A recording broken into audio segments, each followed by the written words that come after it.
민족의 명절 추석은 풍성한 결실을 감사하며 오랜만에 온 가족이 함께 모여 따뜻한 정을 나누는 시간입니다. 그런데 현실 속에서 이 명절은 때로 갈등의 시간이 되기도 합니다. 오늘은 명절에 이렇게 생기는 갈등들을 어떻게 우리가 해소하고 그리스도인들로서 가족과 형제들 간의 화목을 이뤄낼 것인가. 그래서 오늘 설교 제목은 화목의 명절. 명절에 화목을 만들어내자. 이것이 오늘 설교의 주제입니다. 명절을 보내며 가족 구성원 간에 발생하는 갈등들을 제가 인터넷을 통해서 조사를 해봤더니 5가지로 이렇게 정리가 되었어요. 첫 번째는 역할과 기대치의 충돌, 가사, 제사 준비 이런 걸 통해서 특정 가족 구성원, 며느리나 딸, 특정 가족 구성원에게 부담이 집중되면서 불만이 쌓일 수 있다는 거예요. 여러분 크리스찬이니까 또 제사 지내지 않는 가정이 더 많겠고, 그러나 아직 제사 지내는 가정도 있겠죠. 그 다음에 역할 분담 불균형. 누군가는 일을 많이 하고 누군가는 거의 참여하지 않으면서 갈등이 발생한다는 것이죠. 두 번째는 경제적인 문제.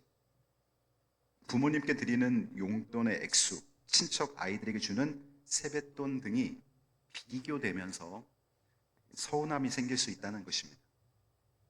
그 다음에 생활비나 재산 문제. 형제 자매 간의 경제적 수준 차이가 분명히 있을 수 있고, 또 상속의 문제를 갖고 논의하다가 형제 간에 상처를 받을 수가 있어요. 세 번째는 가치관과 생활 방식의 차이. 시댁과 처가를 방문하는 데 있어서 어디를 먼저 가고 또 어디에서 더 오랜 시간에 머무느냐, 이런 것 때문에 부부간의 갈등이 생길 수가 있습니다. 종교 의식 차이. 형은 제사를 지내는데 동생은 크리스찬이라서 기독교 추도 예배를 원하고, 그런 가운데 이 제사 문제를 놓고 형제 간에 또 갈등이 생길 수가 있어. 이럴 때 어떻게 조정할 것인가. 세대 차이. 부모 세대와 자녀 세대가 서로 생활 방식이나 언행이 너무나 차이가 납니다.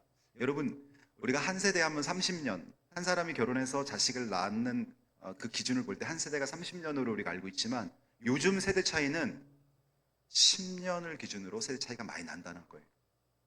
원체 사회의 문화가 급변하기 때문에 그런 것이죠. 그러니까 과거의 잣대를 갖고 내 자녀들의 사위, 며느리, 내 아들, 딸을 바라봐서는 안 돼요. 그 다음에 인간관계의 갈등.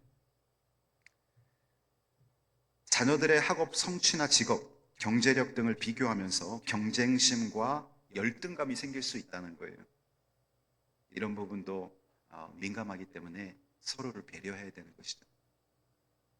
내 형제의 자녀들은 지금 굉장히 좀 대학 문제로 힘들어하고 있는데, 자기 자녀들이 인류대에 이렇게 합격한 것만 너무 강조를 하다 보면 상처를 받을 수 있다는 것이죠. 부모와 자녀 갈등, 결혼, 취업, 자녀 양육 문제를 두고 간섭이나 잔소리가 이어지면서 갈등이 깊어집니다. 그 다음에 심리적, 정서적 요인도 있다는 것입니다. 명절 준비, 장거리 이동, 과도한 만남으로 신체적, 정신적 피로가 쌓입니다. 평상시에도 요즘 맞벌이 부부하면서 얼마나 많이 지쳐 있습니까? 근데 명절에 또 멀리 장거리 이동하고 그러면서 추석이나 설 당일날은 정작 집에서 잠만 자는 그런 자녀들도 많아요. 근데 그런 것들을 이해해주고 서로 사랑으로 보듬어주면서 대화할 수 있는 분위기를 만들어내야 됩니다. 기대와 현실의 차이. 화목한 명절을 기대했는데 실제로 다툼과 서운함으로 마무리되는 명절도 더러더러 있다는 거예요. 자, 이렇게 명절을 보내면서 우리가 겪는 갈등에 대해서 알아봤습니다. 오늘은 화목입니다. 화목. 우리가 왜 화목해야 되는가? 그것은 하나님께서 먼저 우리와 화목하기 위해서 아들 예수를 보내주셨고, 우리로 하여금 화목하는 직분을 주면서 우리가 화목하기를 하나님이 원하신다는 거예요. 여러분은 정말 불편한 사람하고 신라호텔이나 롯데호텔 한 끼 그 뷔페가 20만 원 정도 하는 신라호텔이나 롯데호텔 이런 데서 불편한 사람하고 식사하시겠어요? 너무나 보고 싶고 만나면 시간 가는 줄 모르는 사람하고 동네에서 10,000원짜리 김치찌개 또는 된장찌개 드시겠어요? 당연히 후자겠죠. 화목이 이렇게 중요하다는 거예요. 화목이 빠져 있으면 지금 내 가정과 형제들 간에 조금 경제적 여유가 있다 해도 행복하지 않을 거예요.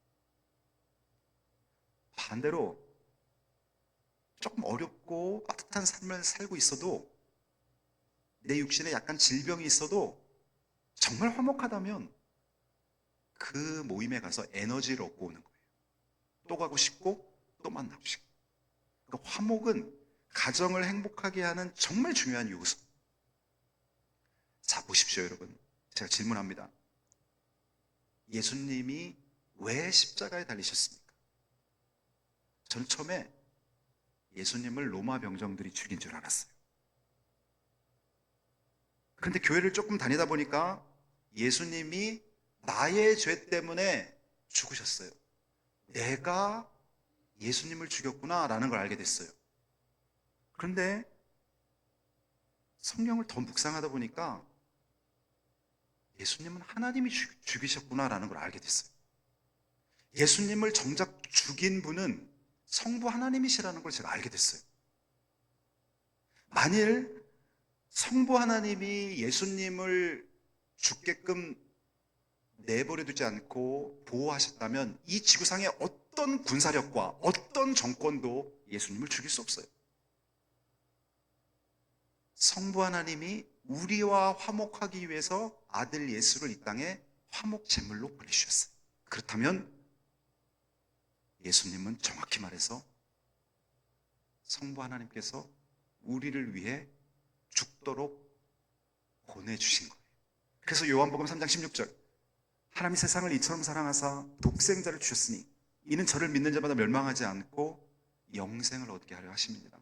하나님이 우리를 사랑하사 독생자를 주셨으니 하나님이 아들을 십자가에 못 박을 정도로 여러분과 화목하기를 원하셨다는 것입니다.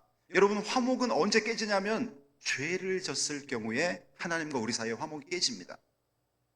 아담과 하와가 하나님이 금지한 선악과를 따먹는 순간 그들은 죄인이 되었고 결국은 에덴 동산에서 추방되었고, 그 아담과 하와의 후손들은 원죄, 죄를 짓는 경향성, 이 원죄를 물려받아서 어린아이들이 정말 투명한 맑은 눈을 가진 그 아이들이 어느 순간에 거짓말하기 시작하고 화를 내기 시작하고 동생을 때리기 시작하고, 이러한 원죄가 자범죄로 나오면서 우리 인류는 다 죄인이 된 거예요. 죄인으로서 하나님과 단절된 이 관계를 하나님이 화목을 이뤄내시려고 자기 아들을 이 땅에 제물로 보내셨는데 그 제물의 이름이 화목 제물인 것입니다. 그래서 예수님을 우리가 화목 제물이라고 말하는 거예요. 하나님과 우리 사이를 화목시키기 위해서 드려진 제물, 그분이 바로 예수님이고 그분이 화목 제물로 이 땅에 오셨다는 거예요. 그러면서 예수님이 우리에게 이런 말씀하십니다. 하나님께서 고린도후서 5장 17절 18절에 보면은 그런즉 누구든지 그리스도 안에 있으면 새로운 피조물이라 이전 것은 지나갔으니 보라 새 것이 되었다. 저와 여러분은 예수 믿고 거듭나는 순간 겉모습은 그대로입니다. 근데 새 것이 됐다는 거예요. 그 새 것의 의미가 뭘까요? 하나님과 화목한 존재가 됐다는 거예요. 그 이전에는 죄 때문에 하나님께 스스로 나아갈 수 없었습니다. 근데 예수를 믿고 영적으로 거듭난 순간 하나님과 화목하게 됐다는 거예요. 가끔 보면은 우리 얼마 전 문재인 정권 때 문재인 대통령이 김정은과 악수하고 또 평양을 방문하고 백두산에까지 올라갔다 왔지요. 굉장히 화목했단 말이에요. 근데 뭔가 잘못됐더니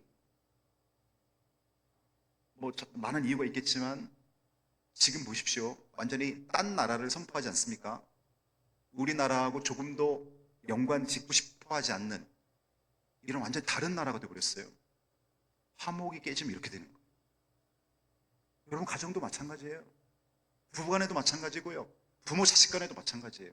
화목이 깨지는 순간 완전히 다른 사람이 됩니다. 하나님과 우리가 영적 아버지, 영적 자녀인 친밀한 관계였는데 죄를 지으니까 하나님을 인정하고 싶어 하지 않고 하나님이 없다고 말하고 싶고 내 인생의 주인이 내가 되고 싶고 그러면서 육신의 정욕, 안목의 정욕, 이생의 자랑을 섬기면서 사실상 마귀가 주인 행세하면서 살아가는 것입니다. 새로운 피조물이 되고 나니까 18절 모든 것이 하나님께로부터 났으며 그가 그리스도로 말미암아 우리를 자기와 화목하게 하시고 여기 나오죠? 여기서 그가라는 것은 성부 하나님을 말하는 거예요. 성부 하나님이 예수 그리스도, 아들 예수 그리스도로 말미암아 우리를 하나님과 자기와 화목하게 하시고 예수님을 통해서 저와 여러분이 하나님과 화목하는 것입니다. 이 세상에는 딱 두 종류로 나눌 수 있어요. 하나님과 화목한 사람, 하나님과 화목하지 않은 사람. 예수 믿고 하나님과 화목한 사람, 예수를 모르거나 예수를 거부한 사람. 그래서 하나님과 화목을 이루지 못한 사람. 이 그룹의 사람들은 죽으면 영생을 얻고 하나님 품으로 가고 이 그룹에 있는 사람은 자기 죄를 갖고 하나님의 심판대 앞에 서야 됩니다. 우리가 복음 축제를 한 이유, 새생명 전도 축제를 하는 이유, 하나님과 화목하지 못한 사람을 하나님과 화목할 수 있는 장을 열어서 복음을 듣게 하는 거예요. 너무너무 소중한 거예요. 나 혼자 하나님과 화목하다 살다 가는 것은 부끄러운 것입니다. 그래서 우리가 전도하고 우리가 선교하는 것입니다.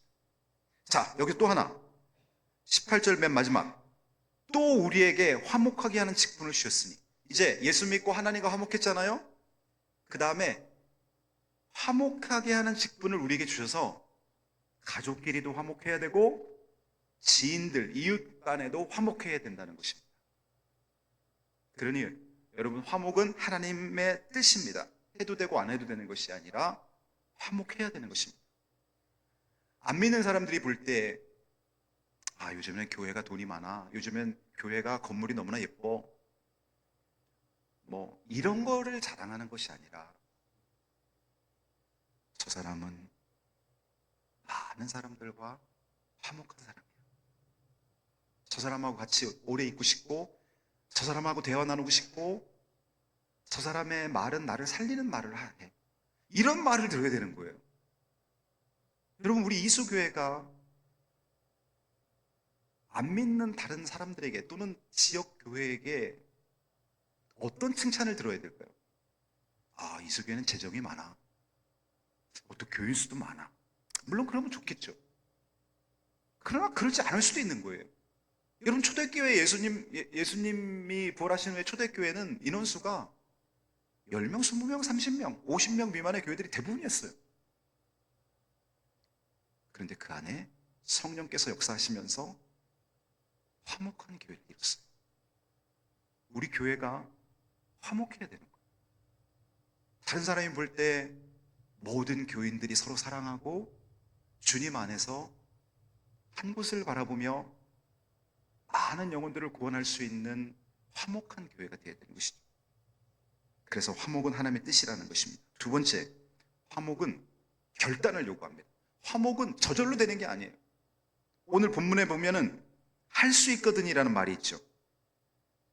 할 수 있거든 너희는 서로 모든 사람과 더불어 화목하라. 오늘 이 말씀을 암송해 보세요. 짧잖아요. 할 수 있거든 너희로서는 모든 사람과 더불어 화목하라. 자, 한 구절 하나 설명하면 할 수 있거든이란 말은 화목은 저절로 되는 것이 아니라는 거예요. 할 수 있거든이란 말은 화목을 이룬다는 것은 어려운 것이라는 거예요. 그렇지 않다면 뭐로 할 수 있거든이란 말을 쓰겠어요? 저절로 화목이 되니까 화목해 이러지. 할 수 있거든이란 말은 노력하라는 거예요. 결단하라는 거예요. 너희로서는 특정 사람과 그러지 않고 모든 사람과, 그 모든 사람과의 내가 싫어하는 스타일의 사람도 있고, 저 사람은 나랑 생각이 참 달라, 저 사람은 말을 참 예쁘지 않게 가시돋친 말을 해, 그런 사람도 들어있는 거예요. 모든 사람과 더불어 화목하라는 거예요. 하나님께서 우리를 구원하실 때 로마서 5장 8절, 우리가 아직 죄인 되었을 때 그리스도께서 우리를 위해 죽으심으로 하나님께서 우리를 향한 자기 사랑을 확증하셨느니라.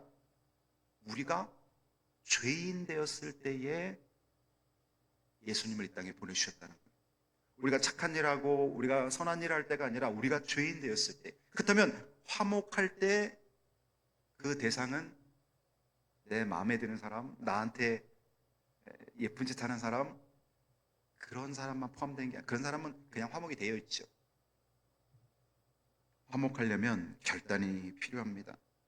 그래서 명절의 가장 큰 선물은 돈이나 음식이 아니라 오랜 갈등을 품고 오랜 갈등을 풀고 서로를 품는 화목의 결단, 화목하기로 결단하는 것이 명절 가장 큰 선물입니다. 여러분, 형제 중에 말도 안 하고 지나고 있고 오래된 갈등이 있고 그런 마음의 벽이 있다면 그분과 화목하기로 결심하는 것 자체가 그분에게 선물입니다. 부모 자식 간에도요, 필요한 정보만 얘기하는 부모 자식 간의 관계가 있어요. 화목을 이뤄낼 수 있다면 행복한 거예요. 이번 명절에 여러분 화목을 만들어낸다면 여러분 성공하고 하나님 기뻐하시는 명절을 보내는 거예요. 제가 2013년 4월 7일 부활주일에 이수교회 담임 목사를 부임했어요. 제가 담임 목사로 딱 부임했는데 그 다음 주일날 우리 이상호 장로님, 당시 선임 장로님이셨어요. 지금 원로 장로님이시지만 우리 이상호 장로님이 저한테 이런 부탁을 하시는 거예요. 목사님, 주일 오전에 많이 바쁘시겠지만 설교 준비 미리 다 해놓으시고 오전 10시부터 한 30분 정도 저희 당회원들이랑 티타임 가지면서 대화의 시간을 가져주시면 감사하겠습니다. 제가 예, 그렇게 하겠습니다라고 대답했어요. 그리고 지금 12년, 이제 13년 차에 접어들었는데 코로나 기간과 1년에 제가 특별히 몸살이 있거나 몸이 아픈 한두 주를 빼고는 제가 지금까지 장로님들하고 티타임을 가져요. 여러분, 사실 일부 예배 마치고 설교나 어떤 강의를 해보신 분은 다 알 거예요. 일부 예배 설교를 마치고 나면 이 예화는 빼야 되겠구나, 이 예화가 갑자기 생각나서 이건 넣어야 되겠구나, 설교를 다듬는 시간이 필요해요. 그래서 저도 일부 예배 마치고 조금 어떤 쉬면서 설교를 다듬고 싶은 그런 충전의 시간을 갖고 싶을 때도 있어요. 근데 제가 1년, 2년 장로님들하고 아침에 10시부터 한 40분 정도, 3, 40분 정도 티타임을 가지면서 깨달은 게 하나 있어요. 장로님이 이것 때문에 나에게 이걸 부탁하셨구나라는 걸 알게 됐어요. 그게 뭔지 아세요? 화목입니다.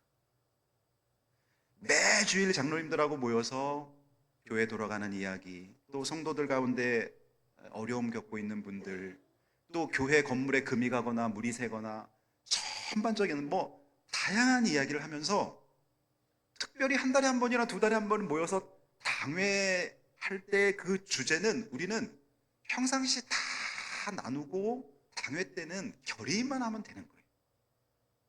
갈등이 생기질 않는 거예요. 그래서 제가 지방의 목사님들 모여서 제가 벌써 12년 동안 아침에 이렇게 장로님들하고 모임을 갖고 있다더니 너무너무 놀라시면서 그게 가능하냐고 물으시는 거예요. 근데 윤성원 목사님이 오늘 이제 퇴임하시는데 윤성원 목사님이 저한테 그러는 거예요. 이수 교회라면 그렇게 했어야 된다고 말을 하시는 거예요.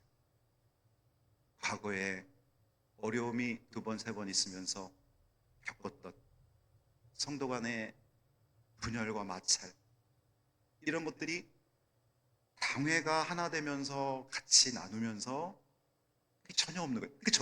제가 여러분에게 우리 교회를 평가할 때 많은 게 있지만 그래도 제가 여러분에게 드린 선물 하나가 있는 것 같아요. 화목한 교회. 어떤 교회는요, 교회가 이렇게 막 분열되면요, 엘리베이터에서 이 사람한테 인사를 해야 되나 말아야 되나? 그거 엄청 힘든 거예요, 여러분. 저희 교회 그런 모임이, 그런 분 계세요? 있잖아요. 제가 은퇴할 때까지 여러분에게 약속해 드릴 수 있는 것은 화목한 교회. 부흥하고, 뭐, 사역이 얼마나 많이 고 이건 두 번째 문제고. 화목을 위해서 저는 1부 예배 후에 2부 예배 그 사이의 시간을 장로님들과 함께 보내는 그 시간으로 결단한 거예요. 거기로부터 하나님 주신 선물이 우리 장로님과 담임 목회자와 당회 간의 긴밀한 형제 우애와 함께 하나됨, 그리고 그 당회의 하나됨으로부터 파급되는 우리 이수교의 모든 교육부서까지 전체 성도들의 화목, 이것 하나님이 선물로 주신 거예요. 제가 이번에 월화수 지난주에 부산 해운대 쪽에 세미나가 있어서 다녀왔는데요. 제가 요즘에 이제 50이 넘고 세미나를 잘 안 다녀요. 피곤하더라고요, 너무나. 예전에는 막 2박 3일 아침 9시부터 막 밤 또 8시까지 막 세미나하고 막 그랬는데 지금은 그게 잘 안 다녔는데 이번에 가고 싶은 마음이 막 드는 거예요. 성결 성김마당에서 진행하는 2026년 목회 계획 세미나. 그래서 제가 우리 지방에 한 7교회 목회자들 같이 가자고 권유해서 다녀왔어요. 근데 많은 것들을 이제 한국 교회를 진단하고 또 많은 것들에 대해서 제가 생각해 볼 수 있는 좋은 세미나였는데 제 마음속에 하나님이 주신 하나의 감동이 있어요. 그게 뭐냐면은 이거예요. 제가 이제 만일 70까지 건강하고 또 모든 게 평안해서 목회할 수 있다면 제가 2040년까지 이제 이수교에서 앞으로 15년 더 목회를 할 텐데요. 은퇴하기 전에 2, 3년 남겨놓고 내가 이수교회를 어떻게 물려줄까 생각하면 그때 늦다는 거예요. 지금부터. 내 아들과 내 딸, 우리 교육부서 우리 자녀들, 우리의 자녀들, 그 자녀들이 정말 다니고 싶어 하는 교회를 세워놓고 가야겠구나. 그런 생각을 해야 되는 거예요. 우리 지금 유치부 아동부 아이들, 청소년부 아이들, 청년들이 정말 꿈꾸고 다니고 싶어 하는 하나님이 기뻐하시는 그런 교회를 세워야겠구나. 그러면서 제가 생각해낸 게 교회 부흥위원회를 만들어야 되겠다. 그래서 청년부 중에 2명, 3040 세대 중에 2명, 5060 세대 중에 2명, 7080 세대 중에 2명, 그리고 담임 목사와 부목사 한 10명 정도. 이 명수로 약간 늘어날 수도 있어요. 이 교회 부흥위원회를 만들어서 1년에 4번 분기별로 전반적으로 교회에 대해서 그들의 필요를 듣고 또 하나님이 지금 현 시대에 우리 교회를 통해서 어떤 교회를 세우기를 원하는지 많이 들어야 되겠다. 왜냐하면 저도 이제 50대 중반이 되니까요. 지금 20대 지금 청소년들의 생각을 읽어내질 못해요. 그리고 지금 3040 세대와 저도 벌써 세대 차이를 좀 느끼는 거예요. 세상이 이렇게 빨리 변하는데 우리 자녀들이 가고 싶어하는 교회를 세워놓고 물러나야 되겠다. 그런 생각이 확 드는 거예요. 제가 이거 추진할 거예요. 여기는 장로님들은 포함 안 됩니다. 장로님들은 당회가 또 있으니까. 그리고 우리 예슬이, 예지, 뭐 라빈이, 라원이 이런 아이들이 정말 꿈꾸고 다니고 싶은 교회를 세워야겠구나. 그런 생각을 해봤어요. 왜 이런 말씀을 드리냐면은 우리가 교회의 화목과 가정의 화목을 위해서 노력해야 된다는 거예요. 저도 어쩌보면 여러분 그냥 편하게 목회하다 15년 있다 은퇴할 수도 있어요. 우리 교회 안정돼 있고 그냥 편하게 은퇴하다가 후임 물려주면 후임에게 바톤 터치하면 되겠구나. 근데 그렇게 해서는 안 되는 거지. 그럼 하나님이 원하시는 우리 자녀 세대가, 우리 청년들이, 청소년들이, 우리 유치부 아동부들이 정말 꿈꾸는 그런 교회를 저와 여러분이 만들어 놓고 천국 가야 될 의무가 있다는 걸 알게 됐어요. 그 일을 같이 하자고요. 세 번째, 화목은 가정과 공동체를 살립니다. 화목이 없는 가정은 명절이 오히려 고통스러운 시간이 됩니다. 가정이 회복되면 교회가 건강해지고요. 교회가 화목하면 사회에서도 빛과 소금의 역할을 성도들이 감당해냅니다. 오늘의 주제는 화목입니다. 나는 피스메이커인가? 화목을 만들어내는 사람인가? 트러블을 만들어내는 트러블 메이커인가? 나는 피스메이커인가? 트러블 메이커인가? 진단해보세요. 하나님이 원하는 사람은 화목을 만들어내는 피스메이커입니다. 그 사람이 가면 그 형제들 간에 화해가 일어나고요. 그 사람이 가면 따뜻한 분위기에서 공동체가 살아나는 그런 사람. 가시돋친 말을 하는 사람이 아니라 사람을 살려내는 축복의 말을 하고 힘이 되는 말을 해줄 수 있는 사람. 말을 막 뱉는 것이 아니라 예수님이라면 어떤 말을 원할까를 생각하고 그 사람에게 해줄 수 있는 사람. 그런 사람이 필요한 것입니다. 여러분이 이번 명절에도 그냥 여러분은 피곤하다고 막 짜증나는 말을 막 하는 것이 아니라 내 자녀에게 정말 힘들게 공부하고 있고 정말 힘들게 직장생활하고 있지 않습니까? 결혼 문제 때문에, 직장 문제 때문에 얼마나 우리의 청년들이 고민하고 있습니까? 그들에게 힘이 되는 말을 해줄 수 있는 사람. 그러려면 여러분 묵상해야 됩니다. 예수님이라면 내 아들에게 무슨 말을 해줄까?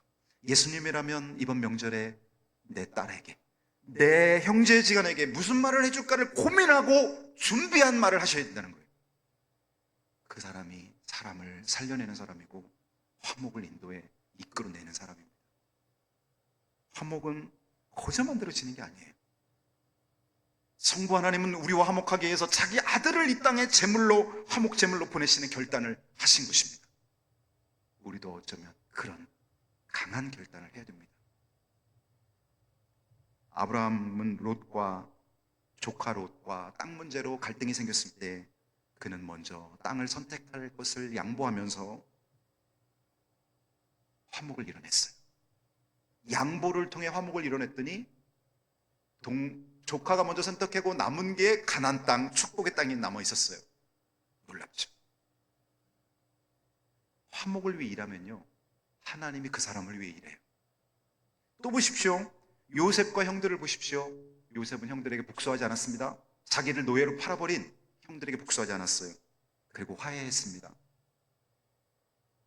하나님께서 나를, 우리 가족을 위해 먼저 보냈습니다 하고 형들을 품습니다. 하나님이 요셉을 총리로 사용하고 고센 땅의 가족 70명을 앞으로 출애굽 인구로 부흥시키는 놀라운 계획을 갖고 계셨어요. 야곱과 에서가, 동생 야곱이 붉은 축 하나로 장자권을 맞바꾸면서 형 에서에게 상처를 주었어요. 그리고 그는 외삼촌 라반의 집에서 20년간 머물면서 형을 만나러 갈 때 기도했습니다. 형이 나를 죽일 수도 있습니다. 화목을 위해서 약복강강에서 간절히 기도했어요. 그런데 형을 만나는 그 순간 형 에서가 먼저 달려와서 야곱을 부둥켜 안고 우는 화목이 이루어졌습니다. 여러분, 화목을 위해 기도하세요. 화목한 가정이 행복한 가정이에요. 화목을 만들어내는 사람이 위대한 사람이고 그가 진정 예수 닮은 그리스도인입니다. 화목을 만들어내세요. 돈과 명예와 가방끈은 그것이 주는 기쁨은 잠시예요. 화목이 주는 기쁨은 영원한 것입니다. 여러분이 화목한 명절을 보내시기를 주님의 이름으로 축복합니다. 기도하겠습니다.